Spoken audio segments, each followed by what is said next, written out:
नमस्कार मंडळी, वंदना किचन मराठीमध्ये तुम्हा सर्वांचं खूप खूप स्वागत. आता उन्हाळ्याच्या सुट्ट्या लागल्या की मुलं घरी असतात आणि मधल्या वेळेत काहीतरी खायला मागतात. मग असा पौष्टिक पदार्थ बनवून ठेवला की आयत्या वेळेला मुलांना द्यायला बरा पडतो. तर आज आपण ना फुटाण्यामध्ये मनुके घालून एक अतिशय पौष्टिक पदार्थ बनवतोय. फुटाण्यामध्ये ना प्रथिनं, कॅल्शियम, कार्बोहायड्रेट, जीवनसत्व, लोह भरपूर प्रमाणामध्ये असतं. त्याचप्रमाणे मनुक्यामध्ये देखील भरपूर कॅल्शियम असतं. त्यामुळे हाडं व दात मजबूत राहतात. असे एक ना अनेक फायदे आहेत फुटाणे आणि मनुके खाण्याचे. रेसिपी अतिशय सुंदर आहे, त्यामुळे व्हिडिओ कुठेही स्किप न करता अगदी शेवटपर्यंत बघत राहा. चला तर मग वेळ न घालवता आपण लगेच रेसिपीला सुरुवात करूया. त्यासाठी इथं मी ना 1 वाटी काळे फुटाणे घेतलेले आहेत. आता तुम्ही काळ्या फुटाण्यांऐवजी ना पिवळे फुटाणे घेतले तरी सुद्धा चालेल. तर सर्वात अगोदर आपण काय करूया, फुटाण्यावरची ना साल काढून टाकूया.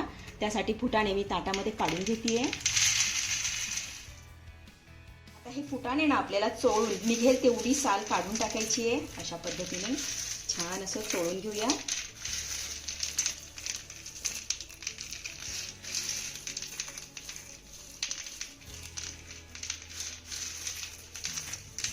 तर हे फुटाणे ना छान असे मी चोळून घेतलेले आहेत. आपण आता काय करूया, हे फुटाणे पाकडून घेऊया.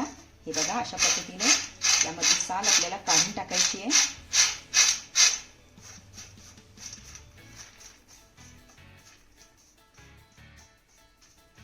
त्यानंतर गॅसवरती मी जाड बुडाची कढई ठेवून घेतलेली आहे. आता यामध्ये ना आपल्याला साल काढलेले फुटाणे घालायचे.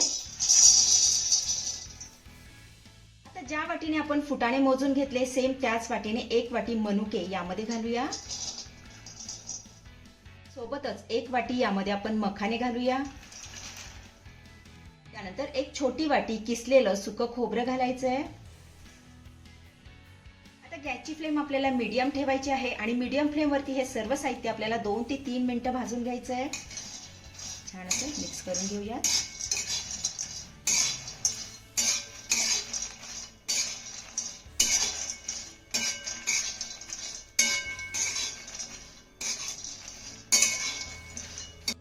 तर इथे 2 ते 3 मिनिटं झालेली आहेत आणि आपलं हे सर्व साहित्य चांगलं भाजून झालेलं आहे. हे बघा, यापेक्षा याला खूप जास्त भाजायचं नाही.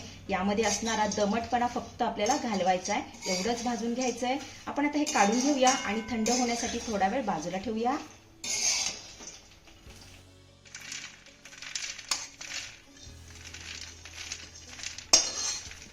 त्यानंतर 10 ते 15 बदाम यामध्ये घालूया.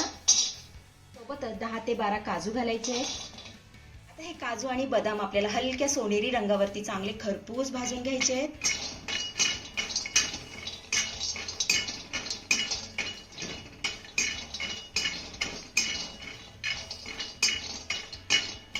तर इथे बघा आपले काजू आणि बदाम मस्त अशा हलक्या सोनेरी रंगावरती खरपूस भाजून झालेले आहेत.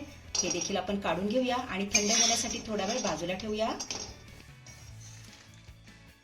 तर इथे आपलं सर्व साहित्य थंड झालेलं आहे. आपण आता हे मिक्सरच्या भांड्यामध्ये काढून घेऊया.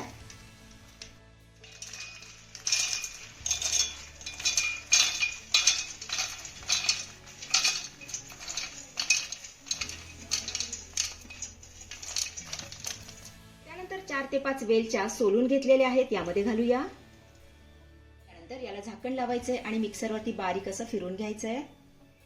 तर इथे बघा आपलं सर्व साहित्य छान असं फिरून झालेलं आहे. हे बघा इतकं बारीक मी फिरवून घेतलंय. आपण आता हे ताटामध्ये काढून घेऊया.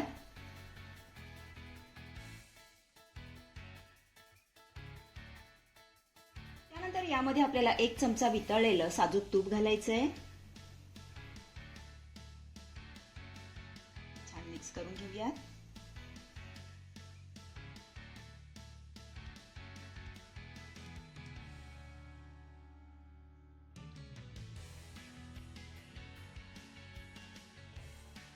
यामध्ये घातलेलं तूप छान असं मिक्स करून झालेलं आहे.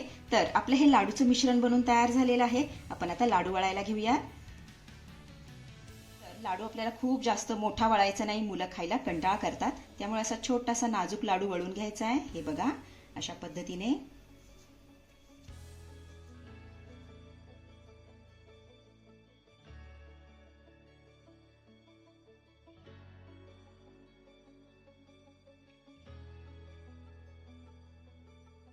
हे बघा मस्त आपला हा लाडू वळला गेला आहे. आता अशाच पद्धतीने आपण सगळे लाडू वळून घेऊया.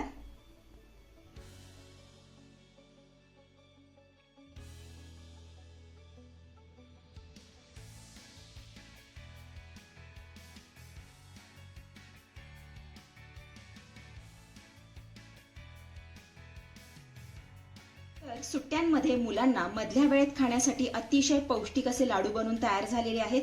यामधला एक लाडू मी तुम्हाला फोडूनही दाखवतेय. हे बघा, आतमधनं तुम्ही बघू शकताय छान असा मौसूद झालेला आहे. चवीला एकच नंबर लागतो, शिवाय महिनाभर छान असा टिकतो. तेवढाच पौष्टिक देखील आहे. अतिशय साधी आणि सोपी रेसिपी आहे, नक्की करून बघा. तर मंडळी, कशी वाटली आजची रेसिपी? आवडली आहे का तुम्हाला? आवडली असेल तर लाईक करा, शेअर करा, सबस्क्राईब करा आणि हो, शेजारीच असलेलं घंटीचं बटन दाबून ऑलवर क्लिक करा, जेणेकरून माझ्या येणाऱ्या नवीन नवीन रेसिपींचं नोटिफिकेशन सर्वात आधी तुम्हाला दिसेल. धन्यवाद.